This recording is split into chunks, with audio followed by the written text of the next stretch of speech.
Hi, I'm Marty Nemko. This is another of my fictional short stories. This one is called I'm Good. When I got into Harvestan, my parents were proud, of course, but begged me to major in business. I majored in psychology. They may have been right. When I finished, I applied for 37 jobs. I counted. A couple interviews, and no job better than an unpaid volunteer gig at a nonprofit. Then finally, a job as a social worker, but in just a week, I was already burned out. My clients' problems are so multiple, so deep, I just couldn't deal. There is a grand canyon of difference between what professors preach and the real world.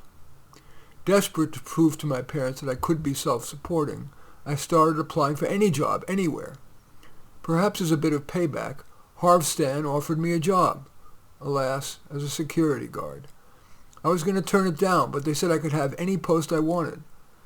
I decided that while I was looking for a better job, if I were the security guard at the psychology building, I would embody a cautionary tale. I've been keeping a journal, figuring it might be useful collateral material as I applied for real jobs. Here are a few entries. The undergraduates look happier than the graduate students, and look happier walking out of the building than when going in. Psychology is about relating, yet most people enter and exit the psych building solo. And when people walk in with others, they're usually same race. Harvestan is all about celebrating diversity.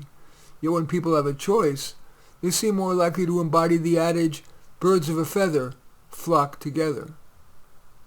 When they talk shop, how jargon-filled.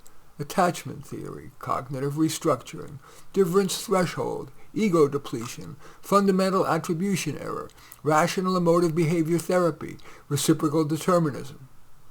Do psychologists use those scientific-sounding terms to hide that psychology isn't as predictive nor as effective as such terms imply? That, for example, therapy remains as much art as science? One day, a professor came over to me. I notice how diligently you've been paying attention to people. I see you take your job seriously. How would you like to be a data collector for me? We're polling BIPOCs on their lived experience of oppression. I thought for just a moment and said, I'm good. Anyway, that's I'm Good.